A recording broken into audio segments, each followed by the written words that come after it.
आइए आज हम आपको भोजन करने के और पकाने के तथा भोजन में किन किन बातों का ध्यान रखा जाए, कौन सा वेद मंत्र पढ़ा जाए, भोजन समाप्ति पर कौन सा वेद मंत्र पढ़ा जाए, रसोई घर में किस तरह से हम भोजन पकाएं, किस प्रकार से वो हमारे तन और मन को स्वस्थ रखे, बहुत सारी बातों की आज मैं चर्चा करने जा रही हूँ। प्यारे भाइयों बहनों, सादर सप्रेम नमस्ते। आइए सर्वप्रथम हम वेद मंत्र बोलेंगे। भोजन मंत्र। ॐ अन्नपते अन्नस्य नो धेहि अन्नमीवश्य शुष्मिणः प्र प्रदातारं तारिष ऊर्जं नो धेहि द्विपदे चतुष्पदे। तो इसका गीत भी साथ साथ गाएंगे तो और भी आनंद आएगा। हे अन्नदाता भगवन, हमें उतना अन्न दे दो, कोई न भूखा जाए, सर्वत्र सब प्रसन्न हो। हे अन्नदाता भगवन, हमें उतना अन्न दे दो, कोई न भूखा जाए, सर्वत्र सब प्रसन्न हो। जो करते दान सबको कल्याण आप करते, दो पाए और चौपाए सबके सब ताप हरते। बलवान पुष्ट हो सब, निरोगी रहे सुधन दो, कोई न भूखा जाए, सर्वत्र सब प्रसन्न हो। हे अन्नदाता स्वामिन, हमें उतना अन्न दे दो, दर तो न भूखा जाए, सर्वत्र सब प्रसन्न हो। इकले कभी न खाए, मिलकर के साथ खाए, पुण्यों से भर ले झोली, कभी पाप न कमाई। कहता है वेद सत्यम, सुख सब का ही सघन हो, कोई न भूखा जाए, सर्वत्र सब प्रसन्न हो। हे अन्नदाता भगवन, हमें उतना अन्न दे दो, कोई न भूखा जाए, सर्वत्र सब प्रसन्न हो। सदा मित्र का भला हो, आर्यों की हो वे पुष्टि, यही विमल भावना हो, चहु राष्ट्र सुख संतुष्टि। सबके भरे भंडारे, यही प्रार्थना जन जन हो, कोई न भूखा जाए, सर्वत्र सब प्रसन्न हो। हे अन्नदाता भगवन, हमें उतना अन्न दे दो, कोई न भूखा जाए, सर्वत्र सब प्रसन्न हो, सर्वत्र सब प्रसन्न हो, सर्वत्र सब प्रसन्न हो। इस प्रकार से भोजन मंत्र बोल करके हमको भोजन ग्रहण करना चाहिए। तो आइए कुछ सावधानियां कि हम क्या क्या करें और किससे हमारा शरीर के साथ साथ मन भी स्वस्थ रहे। तो इसके लिए जब हम आटा गूंथना प्रारंभ करें और सब्जी को काटें तथा भोजन को पकाएं, आटा गूंथ के रखें, रोटी पकाएं, सब्जी को काटें, सब्जी को पकाएं, तो हम अपने मनपसंद भजन गुनगुनाएं मन मन में, या फिर सबसे अच्छा गायत्री मंत्र का पाठ करें। उससे भोजन में बहुत अच्छा रस आता है और भोजन करने वाला और कराने वाला दोनों ही प्रसन्न होते हैं, क्योंकि जिस मन से हम भोजन पकाते हैं उस मन का प्रभाव हमारे भोजन में जाता है। और दूसरी बात, जब हम गैस जलाएं, चूल्हा जलाएं, तो मैं तो कहूँगी प्रारंभ में ही जलाते वक्त लाइटर से या माचिस से, जिससे भी जलाते हैं, या फिर आजकल तो गैस में बैटरी भी आ रही है, इलेक्ट्रॉनिक भी है, बटन सीधा ऑन करते हैं, चूल्हा जल जाता है। इस तरह के चूल्हे भी आ रहे हैं। तो जब बटन ऑन करें, कहने का अभिप्राय ये है, जैसे ही बटन ऑन करें वैसे ही ओम भूर्भुवः स्वः, जैसे हम दीपक को प्रज्वलित करते हैं यज्ञ करते वक्त, यहाँ पर हम एक ऐसा दीपक प्रज्वलित कर रहे हैं जिससे हमारे पेट की भूख तो मिटेगी ही, साथ ही हमारा मन भी संतुष्ट होगा। तो इस प्रकार से हम गैस जलाएं। तीसरी बात, हम कभी भी एक बात का और ध्यान रखें, क्रोध की अवस्था में भोजन ना पकाएं और न क्रोध की अवस्था में भोजन खाएं। सदा शुद्ध सात्विक पुष्टिकारक अन्न ही पकाएं और वैसा ही हम खाएं और दूसरों को भी वैसा ही अन्न खिलाएं। कभी भी गलत भोजन जिसको हम नहीं कर सकते वैसा भोजन किसी को देना भी नहीं चाहिए। अगर आपको ऐसा लगता है कि एक दिन पुराना भोजन है, तो पहले पूछ करके किसी को हमें भेंट करना चाहिए कि आप खा सकते हो या नहीं। नहीं तो, और जो गंदा या सड़ा भोजन है वो तो किसी को ही नहीं देना, और जो अच्छे सभ्य घर के लोग होते हैं वो तो देते भी नहीं है। चौथी बात, हम सभी को कभी भी भूल करके भी तामसिक भोजन नहीं करना चाहिए, अर्थात मांसाहार का सेवन नहीं करना चाहिए। शुद्ध सात्विक शाकाहार ही ग्रहण करना चाहिए। और हमें एक भाव और भी मन में बनाना चाहिए कि हम जिसको भी भोजन करा रहे हैं, परमात्मा उसको स्वस्थ करना, दीर्घायु करना, निरोगी काया देना उसको, ऐसा भाव भी मन में लाएं। जैसा कि एक माँ अपने बालक के प्रति मन में भाव लाती है, ठीक वैसा ही सबके प्रति भी हमारा भोजन होना चाहिए। कई बार हम किसी से बनवाते हैं तो हमें उसका मन देख लेना चाहिए कि इस व्यक्ति का मन है कि नहीं है। अगर नहीं है तो उससे भोजन नहीं बनवाना चाहिए, क्योंकि उसके मन का प्रभाव आपके भोजन पर भी आएगा। ये हमें शास्त्र सुझाते हैं। भोजन पकाकर सबसे पहले एक हिस्सा गाय का निकालना चाहिए, बिल्ली का, कुत्ते का, अर्थात जीवों के लिए निकाल देना चाहिए। इस प्रकार बिना नमक वाले जितने भी खाद्य पदार्थ होते हैं वो यज्ञ में भी हम लगाते ही हैं और लगाना भी चाहिए। बलवैश्व देव यज्ञ उस तरह से हमको करना चाहिए। घर में कुछ बनाएं, उसमें नमक न डालें, मीठा रख करके, शक्कर रख करके या गुड़ रख करके हम पशु पक्षियों को दें। और घर में जो माता पिता, बड़े बुजुर्ग आदि हों उनको भोजन कराएं, और जो अतिथि आ जाएं उन्हें भी हम सेवा श्रद्धा पूर्वक भोजन कराएं। इस प्रकार से हम पितृ यज्ञ और अतिथि यज्ञ को संपन्न करें। और यदि अतिथि ना आते हों तो, या गाय आपके कॉलोनी में नहीं रहती हो तो कुछ विद्वानों का ऐसा नियम बनाएं कि हमें 15 दिन में या 1 मास में कोई ना कोई विद्वान घर पे बुलाकर या गुरुकुल आश्रम में जाकर के भोजन कराना चाहिए। और जब हमारे कोई जन्म दिवस या वैवाहिक वर्षगांठ या कोई ऐसे उत्सव होते हैं तो ऐसी गरीब बस्तियों में जाकर के भी भोजन कराना चाहिए। और जो कोई विद्वान आता है उसके भी हमको हित की चिंता करनी चाहिए, उसको जो कुछ भी यथाशक्ति और उसके उपयोगी जो वस्तु है उसको भेंट करना चाहिए। भोजन पकाते वक्त एक बात और ध्यान रखना चाहिए कि हमको ऐसे बर्तन में भोजन न पकाना चाहिए या रखना चाहिए कि जिससे कि भोजन खराब हो जाता हो। जैसे कि पीतल के बर्तन में दही को रखना कभी नहीं रखना चाहिए। मिट्टी और कांसे का बर्तन, स्टील का बर्तन, ये अच्छे बर्तन है सभी। पहले तो घरों में चांदी के, सोने के बर्तन हुआ करते थे। यज्ञ कुंड में भी चांदी और सोने का विधान है, तांबे का विधान है। लेकिन आज वो स्थितियां नहीं बन रही हैं, तो कोई बात नहीं, उसके लिए हम स्टील सबसे सस्ता होता है, उसमें कोई भोजन खराब कभी भी नहीं होता। और जहां तक हो सके हमें गर्म भोजन पर ही ध्यान देना चाहिए, कभी भी सड़ा गला विकार युक्त भोजन नहीं करना चाहिए। पथ्य अपथ्य का बहुत विशेष ध्यान रखना चाहिए। दूध के साथ दही का सेवन नहीं करना चाहिए, दही के साथ प्याज का सेवन नहीं करना चाहिए, दही के साथ उड़द नहीं खाना चाहिए, आजकल जो बड़े खाते हैं दही के साथ में, वो भी हमें प्रयोग नहीं करना चाहिए। और एक जो नमक आ रहा है टाटा का, उस नमक की जगह पर हमको सेंधा नमक का ही प्रयोग करना चाहिए, जिससे बीपी आदि की समस्या में भी हमें राहत मिलती है।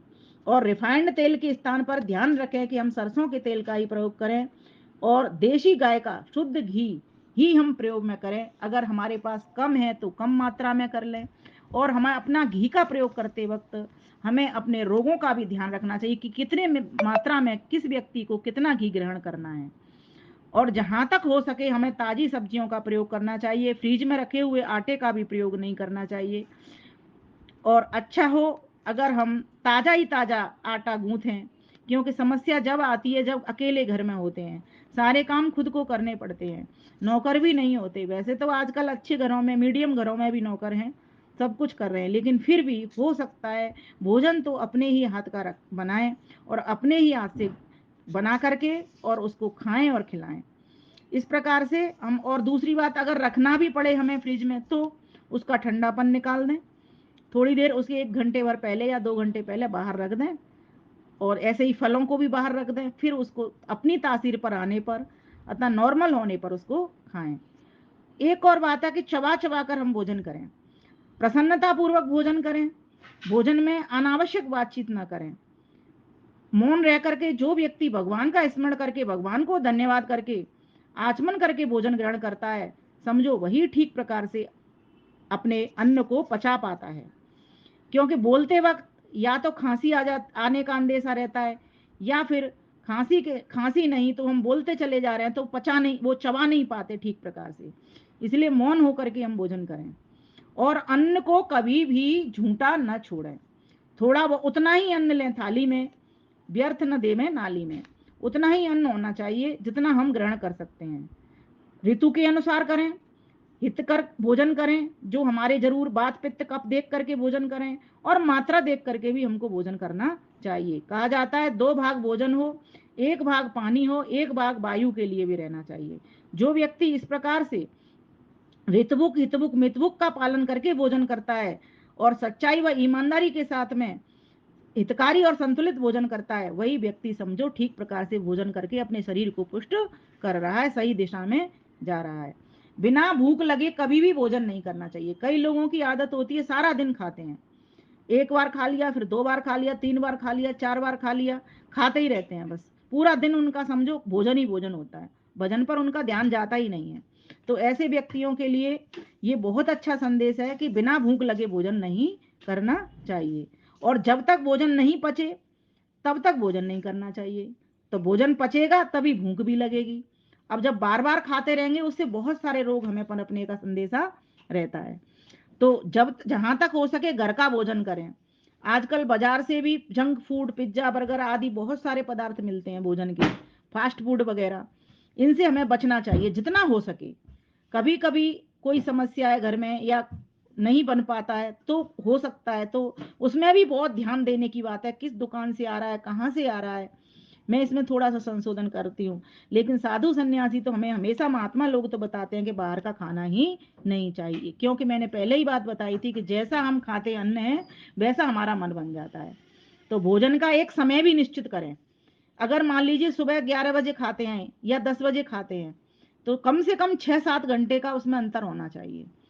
पानी भी खूब पी सकते हैं, फल सलाद खा सकते हैं, लेकिन बार बार अन्न को ग्रहण करना, बार बार लिया 2 रोटी अब खा ली, 2 रोटी भी 12 बजे खा ली, 2 रोटी फिर 2 बजे खा ली, 2 रोटी फिर 4 बजे खा ली। मतलब कई लोग तो मैंने देखा है 4-5 बार फूड करते हैं अपना। विधान तो 3 का ही है, बस सुबह नाश्ता हो गया 2 बजे हो गया, या फिर रात्रि को 7-8 बजे हो गया, बस इतना ही विधान है। और रात्रि को भी जब सोएं तो 2 घंटे पहले भोजन करके सोएं। और जोड़ों के दर्द से बचाव के लिए भोजन करने के बाद जरूर लघु शंका जाएं और 10 मिनट पैदल भ्रमण करें, या फिर वज्रासन में बैठ जाएं, पैर मोड़ करके वज्रासन में इस तरीके से बैठ जाएं। और भोजन करते समय भोजन के बाद 1-2 घूंट तो जल पी सकते हैं, लेकिन 1 घंटे के बाद ही हमको जल का ग्रहण करना चाहिए, जब तक कि वो पच न जाए। देखो, अग्नि हमारे शरीर की भोजन को पचाती है, और अग्नि के ऊपर अगर हम पानी डाल देंगे तो अग्नि ठंडी हो जाएगी, तो भोजन पचेगा कैसे। इसीलिए एक नियम हमेशा बनाए कि आधा घंटा तो रुके ही रुकें, और 1 घंटा रुक जाते हैं तो बहुत अच्छी बात है, और 1.5 घंटा रुक जाते हैं तो और भी अच्छी बात है। फिर भले ही एक साथ 2 गिलास पानी पी लो, क्योंकि तब तक 1.5-2 घंटे में भोजन पचना प्रारंभ कर देता है। और ध्यान रखें, अभी ऐसी गर्मियां चल रही हैं तो फ्रिज का ठंडा पानी ना पिएं, बर्फ का पानी नहीं पिएं, और कोई भी कोल्ड ड्रिंक का भी प्रयोग ना करें जिसमें केमिकल होता है। आजकल लोग बहुत कोल्ड ड्रिंक पीते हैं, बच्चे भी नहीं मानते हैं कि कोल्ड ड्रिंक पीते हैं, पेरेंट्स ही आदत लगाते हैं, पेरेंट्स खुद पीते हैं तो बच्चे भी पी लेते हैं। इसलिए कोशिश करें कि हम इन कोल्ड ड्रिंक से, क्योंकि इनमें प्रिजर्वेटिव्स भी होते हैं और हानिकारक सोडा भी होते हैं, केमिकल्स भी होते हैं, ये सभी हमारे शरीर के लिए हानिकारक होते हैं। तो इसीलिए कोल्ड ड्रिंक्स हमने तो अपने परिवार में, मुझे नहीं याद है, बचपन में कभी पी होगी तो पी होगी, लेकिन विवाह के बाद तो ना बच्चों ने कभी पी, ना हमने पी, ना हमारे पति देव ने कभी कोल्ड ड्रिंक पी। कोई ले भी आता है तो हम किसी को दे देते हैं, नहीं तो हम नहीं पीते। वो भी हम प्रयास करते हैं कि देना नहीं पड़े, लेकिन फिर ये लगता है कि ये बंदा ले करके आ गया है तो क्या करें इसका। तो स्वामी रामदेव बाबा ने बहुत अच्छी बात बताई है कि अगर कोई लेकर के घर में आ गया है तो उससे फर्श साफ कर लो। पानी हमेशा बैठकर व घूंट कर करके पिए। गिलास की जगह लोटे से पानी पीना अति उत्तम है, लेकिन मुंह से लगा के पिए, ऊपर से ना गटके उसको। कई लोग ऊपर से डाल के पानी पीते हैं जिससे गिलास झूठा ना हो, लोटा झूठा ना हो। लेकिन अपना गिलास रखें अपने पास और अपने ही गिलास से पिए, अपने गिलास से किसी और को ना पिलाएं। गर्मी के दिनों में मिट्टी के घड़े में पानी भरकर उसमें 4-5 तुलसी दल डाल करके पानी पीना बहुत अच्छा रहता है, संक्रामक रोगों से बचाता है। तुलसी तो है ही अपने आप में औषधि। और जल पीना, गर्म पेय पीना या भोजन करने में प्लास्टिक का प्रयोग कभी ना करें। प्लास्टिक की बोतल में ना पानी रखें और ना कभी प्लास्टिक की पानी बोतल से पानी पिलाएं। और एक और ध्यान रखें, हम चाय पानी कॉफी जो पीते हैं इसके स्थान पर अच्छा हो चाय, ऐसी चाय बनाएं जो एक क्वाथ का काम भी करे। जैसे आजकल हर्बल टी हो गई है ना, हर्बल टी में नींबू की चाय हो गई, नींबू डाल लें थोड़ा सा और थोड़े से हर्ब्स डालें, तुलसी हो गई, अदरक हो गया, या दूध भी डाल लें। लेकिन जो जो काली पत्ती चाय की आ रही है ये वास्तव में हानिकारक है, क्योंकि आदत इतनी अधिक हो जाती है। या फिर उसको कम मात्रा लें, अगर एक बार दो बार ही पीनी है तो इतना ही पिए, बार बार चाय ना पिए। कुछ लोग अपनी भूख को मिटाते हैं, बार बार चाय पीते रहते हैं। भोजन के साथ अदरक, नींबू, सलाद, अजवाइन आदि का सेवन, हींग आदि का सेवन करना जरूर चाहिए। हींग जीरे में सब्जियों को छोंकना चाहिए। कई लोग लहसुन प्याज तो डाल देते हैं लेकिन हींग जीरा नहीं डालते। हींग जीरा डालो, लहसुन प्याज एक बार को डालो या मत डालो, क्योंकि हम तो वैसे भी लहसुन प्याज का कभी कभार खा सकते हैं, क्योंकि आजकल के इसमें इतना हमें प्रदूषित वातावरण मिल रहा है, इसमें लहसुन प्याज भी औषधि के रूप में अच्छा होता है।